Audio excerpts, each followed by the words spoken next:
This is Talk Business and Politics with Roby Brock. Welcome to today's Talk Business and Politics Daily. I'm Roby Brock. It is Monday, November 21st. Here are your top stories of the day. After 4 years of record profits, Tyson Foods CEO Donnie Smith is stepping down at the end of this year. Smith has been CEO since 2009 and has led the company through a transition that included the mega billion-dollar acquisition of Hillshire Brands. Tom Hayes will succeed Smith as CEO. Hayes, a veteran of Hillshire Brands, is currently the president and chief commercial officer of Tyson Foods. Governor Asa Hutchinson held a press conference on Monday to announce he would move the Arkansas Energy Office from AEDC to the Arkansas Department of Environmental Quality. The move is being made for fiscal reasons. Hutchinson also named Kim O'Gwen as a commissioner at the Public Service Commission. And those are your top stories of the day. There are many more stories we've covered today, and you can find them all at talkbusiness.net. Programming note, we'll only produce a daily show this week on Monday, today, obviously, and Tuesday. We will be off for the holiday weekend and back in the saddle with Sunday's TV show, and our daily show returns on Monday to next week. After this break, John Brummett and I talk politics, Donald Trump, and the Arkansas legislature. They'll be our big topics in the coming weeks. Stick around. First Security is here, only here. So that means we're here, here, and here. Even here. And definitely here. Because here is where we want to be for you. First Security Bank, only in Arkansas. Arkansas's most abundant natural resource provides the core asset for Deltic Timber Corporation. In addition to the sustainable yield stewardship of its well-stocked timberlands, Deltic adds value by integrating its efficient wood products manufacturing facilities, as well as through planned development of commercial and residential real estate. Deltic Timber Corporation, creating value for a growing Arkansas. If it's Monday, it's John Brummett, political columnist for the Arkansas Democrat-Gazette and Talk Business and Politics contributor. Welcome. Thanks for having me as usual. I know. Well, glad. Surprises me week to week that you have me back, but I'm glad to be here. All right, we got 4 things happening in Trump world in this block, and I'm going to let you pick which one you want to go first. We can go Twitter wars. Yes. We can go conflicts of interest. Yes. We can go Trump University settlement, or we can go the appointment process. What was the second one? Corporate conflicts of interest. That's the big story, but it ought to be the big story, but I'm not sure that it is. We have a president of the United States, a president-elect, setting up his government at the same time he continues to maintain business activity that's extensive, to say the least, and international. At the same time, he says he will or has or intends to delegate all of that to his children, all of whom are still involved in the government transition process, including his son-in-law, who seems to be his chief advisor, including his daughter, who we know sits in on a meeting with the Japan Prime Minister. And this is from a guy who said that it was corrupt, that people were able to give the appearance of accessing the State Department through the Clinton Foundation, that was a horrible scandal. But when you have the actual family, the actual president, still with active private business concerns that at the time he is setting up the government of the United States, we've never seen anything like this. I think it is so brazen that people can't grasp it. Or Trump is so much a creature of this perception of an outsider blowing up Washington that among his supporters, at least, he has some sort of immunity from the standard rules.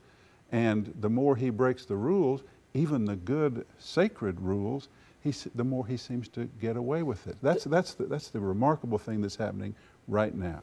It seems to me that it's got to get taken care of before he is inaugurated, before he is sworn in as president, because the conflicts of interest become even more brazen at that point in time. But the toothpaste is already out of the tube. I mean, it's already happening.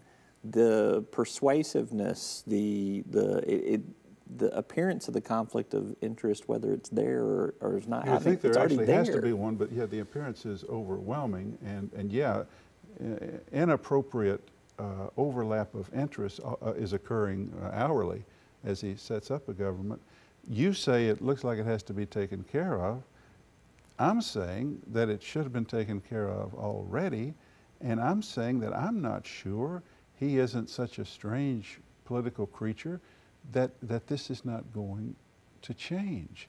But it's on its face scandalous. On its face, it's scandalous. If I've read, he may be in violation of the Constitution, or he will be once he's sworn in as president. Well, so you can argue that. Now, but this is different. Even if he were to do the supposed right thing, which is sell all of his interests, if that's possible in a short period of time. I don't think it is. And then put them into a blind trust that somebody manages that he knows nothing about, and leaves his kids to do the rest in terms of business.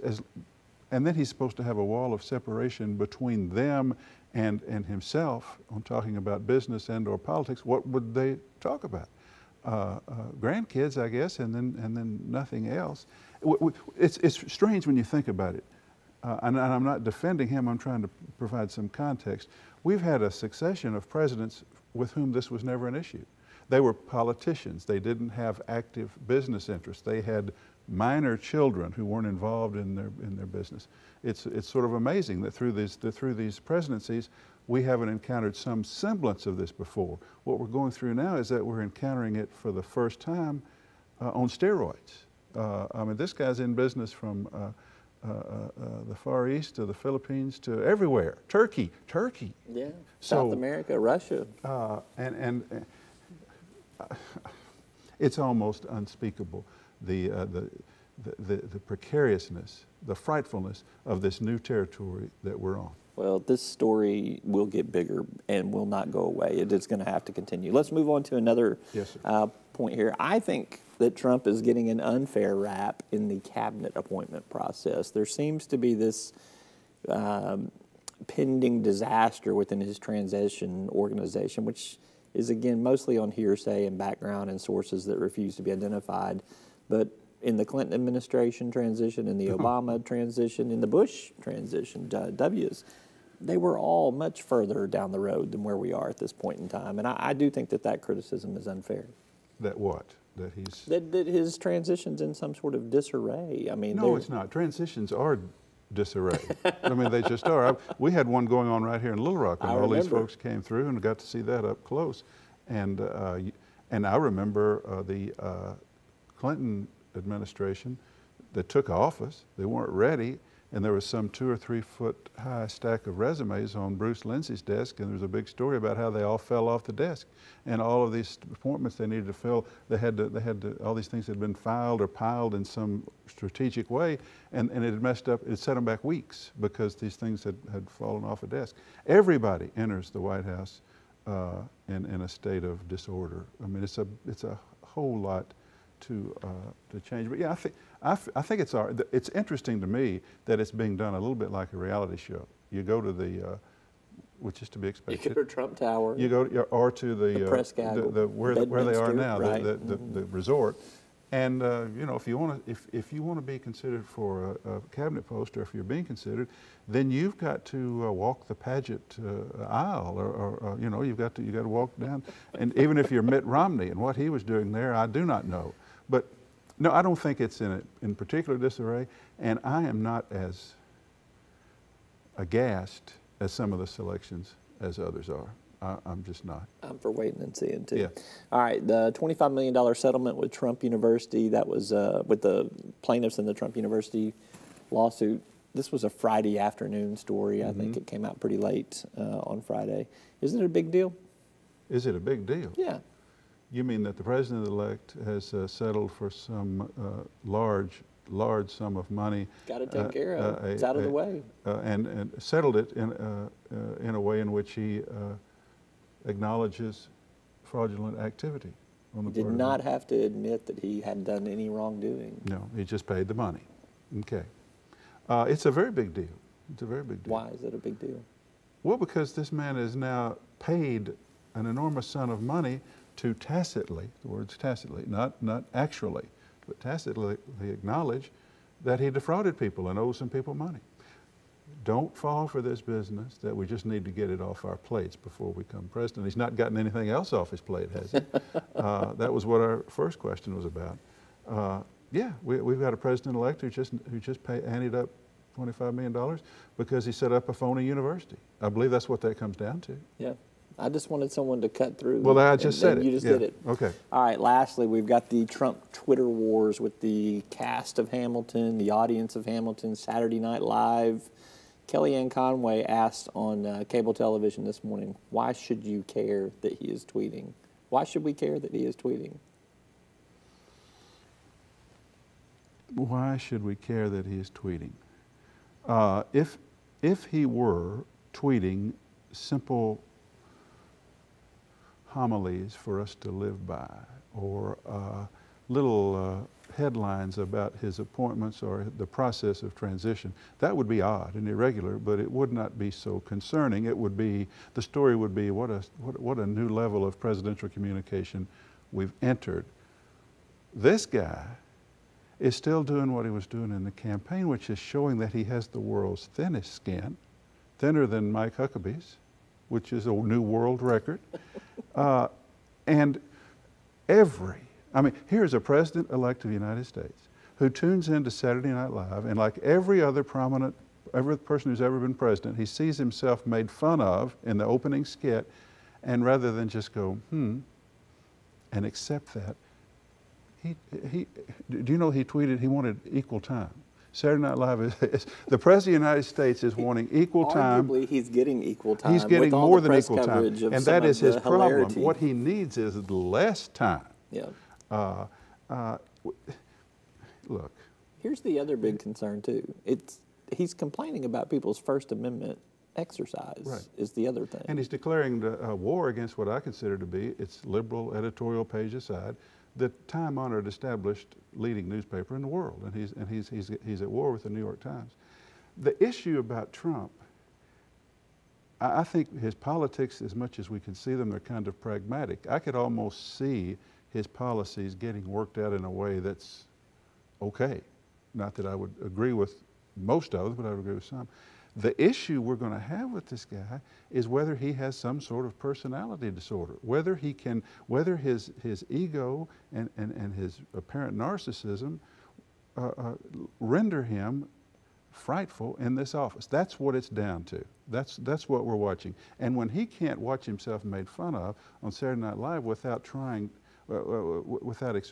expressing this resentment and this hurt and this anger, what's he going to do about something really important, you know? And they're going to come up when he's President of the United States.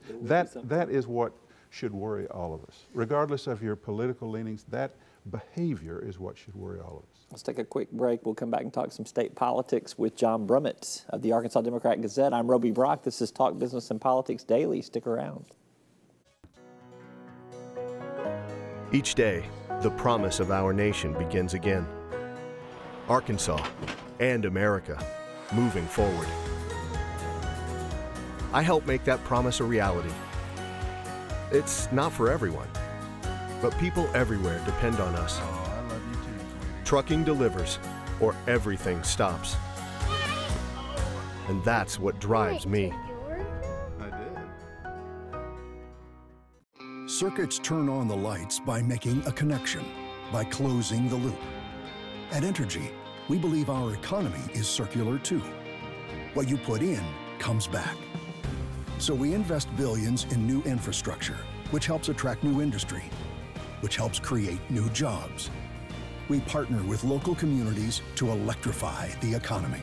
And together, we power life. Entergy. And we're back with John Brummett of the Arkansas Democrat-Gazette. All right, John, let's turn our attention to state politics, okay, which has been dull in comparison to what's going on at the national entirely level. too normal. Really, we are starting to see some activity, though. Let's tie it into the Trump administration, actually. Leslie Rutledge, Tom Cotton, Mike Huckabee all went to go visit Trump Tower. And who do you think is the most realistic one of those three that may wind up with a federal job of some sort? I have no earthly idea. Have I stumped you? Well, I'm not. Awesome. Even though Bud Cummins is on the transition team, and I can get him on the phone or talk to him sometimes, I really am not tied in to this administration. I would think, here's just, and so this is just my theorizing. Tom Cotton, I find it hard to believe that in the end he really wants to take a chance being identified with this administration. He's got a chance to be the defense guru of the U.S. Senate at a time it ought to be real, and to keep his own political fortunes independent of what may be an erratic person he wants to steer clear of. Huckabee makes a lot of money in private media and is not a real hard worker about policy, so I sort of dismiss that. Leslie Rutledge I don't think is up for anything top tier, but maybe some second tier, and she seems to have a lot of national ambition. You know, she and likes to play in that arena. She was all over the cable news apologizing for Trump, sometimes rather clumsily. So of the three, hers at a sub-cabinet level, I could personally see her going to Washington before Cotton or Huckabee. All right. And if that happens, Governor Asa Hutchinson gets to fill an appointment. He was talking about that in a news conference today. He would make the appointment until the next election, which would be 18. Same with Cotton, apparently. He would appoint until, not that term was up, but until the next election when the voters would make a choice. Let's talk about some activity we're seeing around the legislative session, in advance of the legislative session. Potential ethics package the Democrats have proposed. You've got, I think, big issues including prison and sentencing reform, tax reform. You got the private option, Arkansas Works. You've got medical marijuana. I'm just going to let you pick one topic out of all of those because of our time constraints here that you want to talk about in terms of what you want to see and how you see it playing out. I don't really want to talk about any of them, but ethics. This interests me only because the Democrats are such a pitiable minority in the legislature anymore. And they have figured out what can we do, and they have decided, and I think they had decided this months ago, we're going to emphasize ethics, good government, good behavior. And they've got Keith Ingram, Clark Tucker, folks like that, Greg Leding, they've got a package of good bills that would disclose contributors to dark money, that would limit the number of political action committees that legislators can have, would say that a judge like Maggio is not immune from civil liability if he wrongs somebody, like in taking a bribe. Those are good government bills. Here's the interesting thing to me. Do people still feel the same way about good government with Trump up here as President of the United States, setting a tone in which we just see no division between a man's global business empire and leading the country? I mean, there was a time when ethics bills were like, good. Yeah. On their face, that's good. I wonder if they are. I wonder if Trump has so changed the rules, and the mood is such outsiderism that ethics bills start to look like inside policing, and people sort of turn their noses up to it. I hope not, but that's sort of what I get a sense of, that anything that smacks of inside politics, even if it's inside politicians trying to regulate their ethics, might strike somebody as, well, just a tactic or just trying to get at the other side in this age of Trump. I think I've helped you navigate your next column is what I think. Well, I needed one for Thursday, and I think I just said it. If I can remember what I just said. Thanks. All right, John Brummett with the Arkansas Democrat Gazette. As always, we appreciate you. You can check him out in the pages of the Democrat Gazette or online at arkansasonline.com. Still to come, there was a lot of banking activity in the last week. We'll run through our finance microsite right after this. Arkansas Electric Cooperative Corporation provides electric energy across 2/3 of Arkansas. This is an exciting time in our energy history, with incredible progress being made in renewable energy and storage technologies. As our energy portfolio continues to diversify, we'll maintain an all-the-above strategy to provide reliable and affordable electricity. Ever since the first light bulbs were placed in our members' homes, the electric cooperatives have been the solutions provider for our members, and we want to continue that well into the future. So much of what Arkansas state employees do goes unnoticed, yet they have a positive impact on our citizens each and every day. The Arkansas State Employees Association recognizes individuals for excellence in the workplace and leadership in their communities. Congratulations to Deanna O'Malley of Texarkana, the Outstanding State Employee of 2016. We'd like to say thank you to all state employees for all of your hard work and dedication. It was an active last week ahead of Thanksgiving for the banking and financing scene. Let's run through some top headlines from our finance and banking microsite. It's sponsored by Stephens Inc. Home Bank Shares of Conway, parent company of Centennial Bank, has successfully bid to acquire the Bank of Commerce, a Florida state chartered bank based in Sarasota.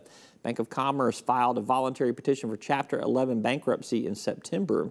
As of June 30th, the Bank of Commerce had assets of $209 million and deposits of nearly $166 million. Simmons First, the parent company of Simmons Bank, has entered into an agreement to acquire a Jackson, Tennessee-based financial firm that owns First South Bank. The transaction is valued at more than $72 million. That move will bring 10 new branches, $464 million in assets, and $260 million in new loans to the Simmons portfolio. Gen Wealth Financial Advisors is adding offices in Shreveport and Bossier City, Louisiana, as a part of a long-term strategic growth plan for the company. Arkansas-based Gen Wealth has acquired the assets of S&S Financial Services of Bossier City and Providence Investments of Shreveport. The acquisition and merger of the two firms is expected to bring Gen Wealth to more than $317 million in assets and under advisement and over 3,100 client relationships and 26 advisors and support specialists. You can keep up with these stories and many more in the world of banking, finance, and investments at our finance microsite at talkbusiness.net. That's all for today's program. I'm Roby Brock. We'll see you tomorrow.